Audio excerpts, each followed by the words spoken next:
Hello, I'm Martha Rice from the Career Services Office, and I'm here today to talk to you about writing a resume. A resume cannot be taken in isolation by itself. A resume is part of the three major tools that you will use to find a job. You have the resume, the cover letter, and the interview, and all should be used with one goal in mind, which is marketing yourself so that they decide to hire you. Because of this, you need to write them all with the same goals in mind. The first step always when you start looking for a job is to determine what your marketable skills are. Now, not only do you have to identify your marketable skills, but you have to believe it. If you can't believe in what you're selling, no one's going to buy it. Now, the resume is the first step in that process. Besides being a marketing device, this is what should be in a resume. First of all, it's a 1 or 2 page document summarizing your qualifications.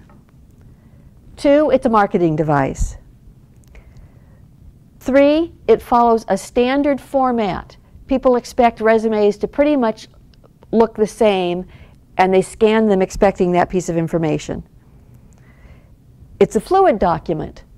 You will be changing it as your life changes. You should always keep a draft on your computer ready to go for updates. 5, you should take the opportunity of drafting your resume to figure out your goals, your strengths, and your abilities. It's all part of the process for learning how to market yourself. Now, the example I always use for a resume is it's your standard 15-ounce can. Now, if you go to the market, you will see row upon row of 15-ounce cans. You know what's in them by the label, not the size. So your resume should be labeling you pumpkin, green beans, condensed milk. What you don't want is the resume that is the dreaded can without the label. No one buys the can without the label. So when you're thinking of your resume, you've got to be thinking of marketing and labeling. When you get to the cover letter, you are thinking of your jingle. The cover letter is the ho ho ho green giant part of your marketing program. Another caution on your resume: be scrupulously honest and proofread carefully. There was one unfortunate student that listed his GPA as a 3.54 when in fact it was a 3.45. Maybe a typo, maybe an honesty problem, but still it did create problems in the job hunt. Okay, resume writing is a 4-step process. Self-analysis. What do you have to offer? What are your strengths? Step 2, collect the information, and this is like a brainstorming session. You write it all down and you take out the stuff you don't need later. 3, you're probably going to have more than one version of a resume. If you're applying for a job with a public law employer, you're probably going to emphasize service. If you're applying for a job with a business firm, you're more likely to emphasize basic legal skills and marketing ability. So a resume is not usually one size fits all.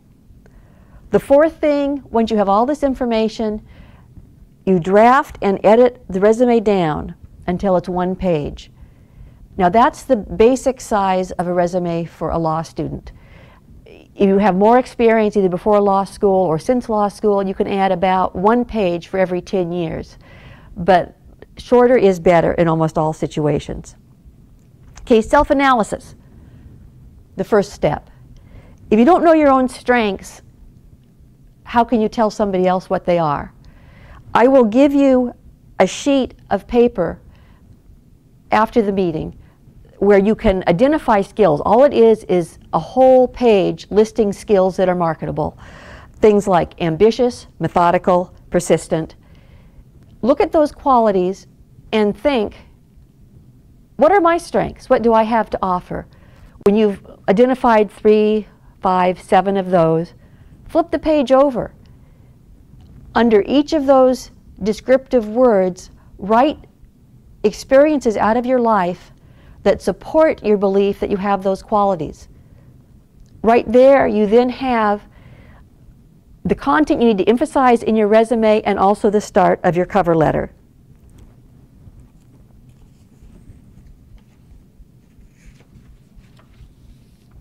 You also need to be aware of your weaknesses. Some people have uneven or low grades. Some people have failed the bar. Some people have no work experience. Some people have either overt or hidden disabilities. Think about that and how you're going to address it long term. If you're applying for a job in a prosecutor's office, for example, grades are generally not going to be an issue. The resume for judicial clerkship, however, grades are going to be critical. You need to know from the very beginning how you're going to address that problem.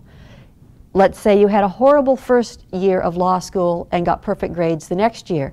You might end up deciding to bifurcate your grade points by year on the resume.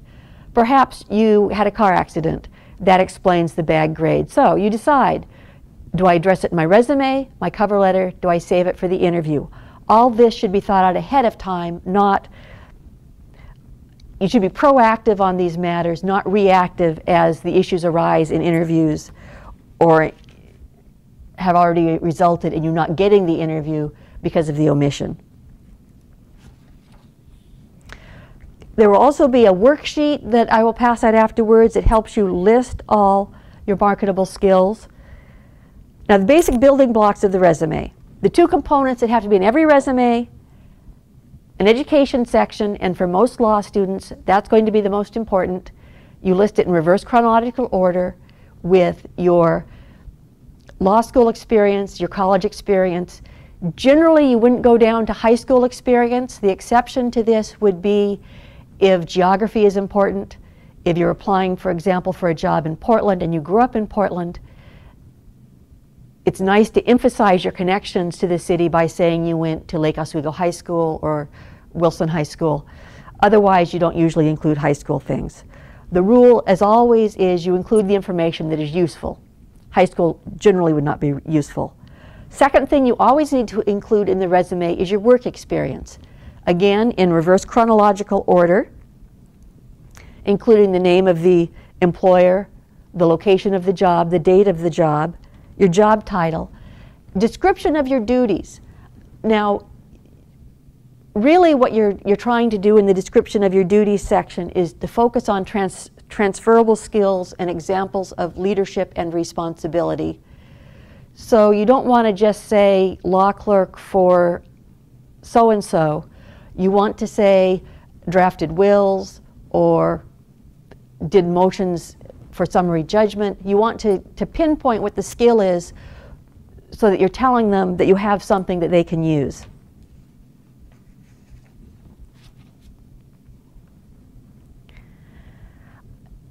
Now, often a question comes up of how far back you go for work experience.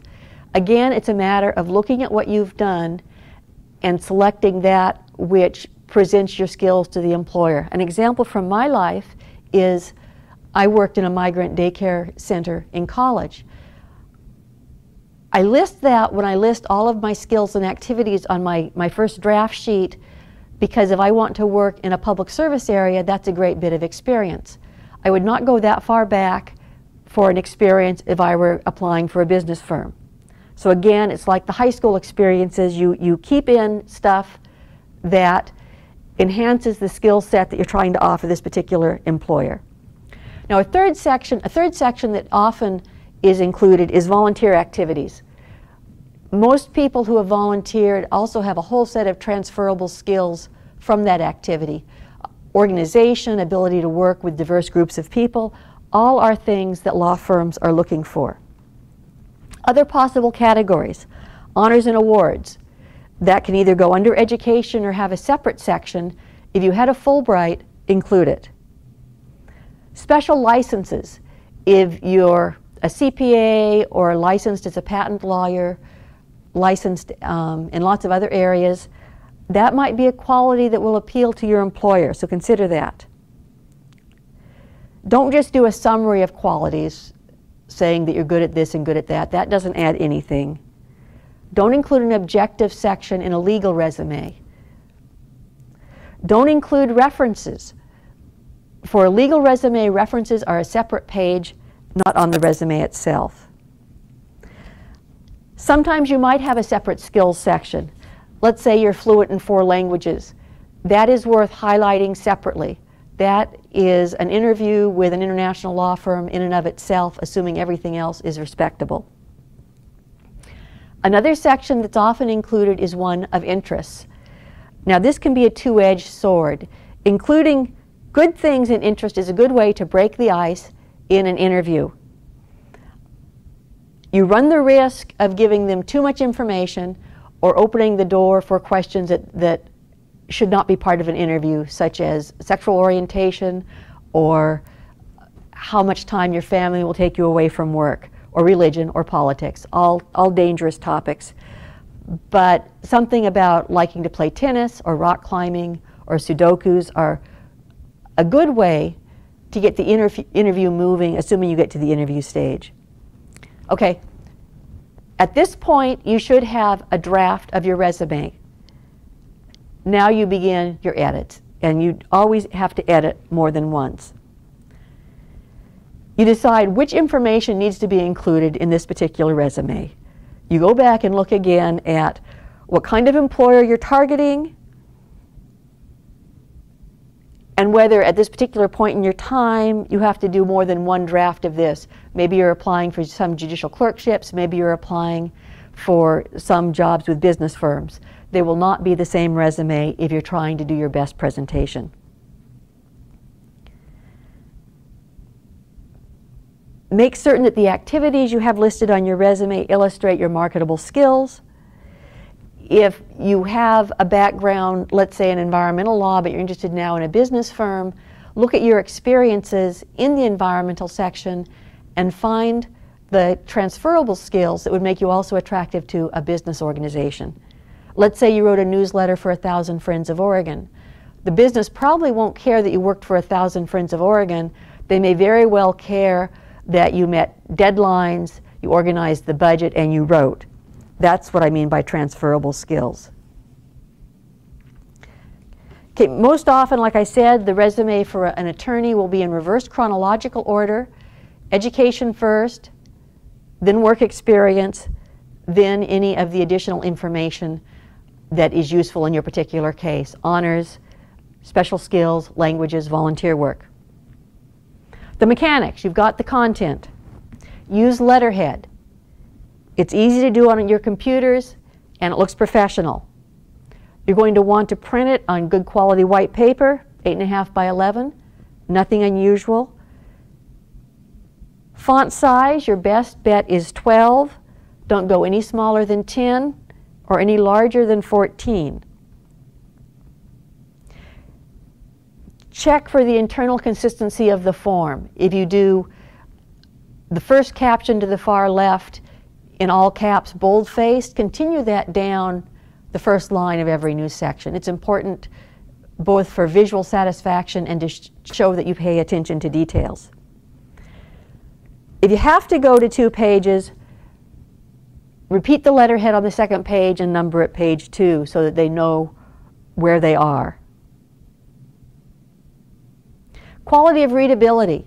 Don't have too many fonts, don't have too many different sizes, don't have too many underlinings. The average length of time someone looks at a resume is between 10 and 40 seconds. You want your material laid out so they get the most important stuff in a glance that takes that long. Along that thought line, the important information ought to be on the left. So if you want to highlight the fact that you clerked for someone, make certain that you have the clerking information on the left, not buried off toward the right. People tend to see things on the left and at the top. So that's where the most important information needs to go. We will have some sample formatting styles. Simpler is best. And the final word on resumes is proof, proof, proof. There is no excuse for a typo in a resume. You probably can't proof it yourself. You know what you tried to write, so you're not going to see the mistakes. Have a proofing party. Get 5 or 10 of your friends together, pass the resumes around, and proof them for each other, and then also run them by our office. We will always proof resumes for you.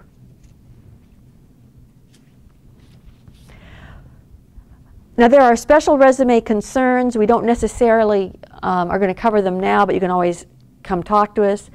There's always the issue of updating the old resume. Same rules apply. Some resumes need to be scannable for the computers. We have a special handout on that. Resumes with big time gaps, you need to explain away big time gaps. I guarantee you the employer will notice if there's a 5-year hole in your resume. Be prepared to explain that. If possible, include the explanation in your resume. Avoid conversation stoppers in either your resume or your cover letter. It's perfectly fine to have worked at Hooters or have demonstrated with Greenpeace, but they can kill the interview. They're topics you don't want to get off on. You want to be discussing your qualifications for a job, not how come you ended up on the boat in the middle of the Atlantic Ocean. And that's it. The handouts will all be posted along with this podcast, and we welcome you to come into the office and ask questions or email us. Thank you.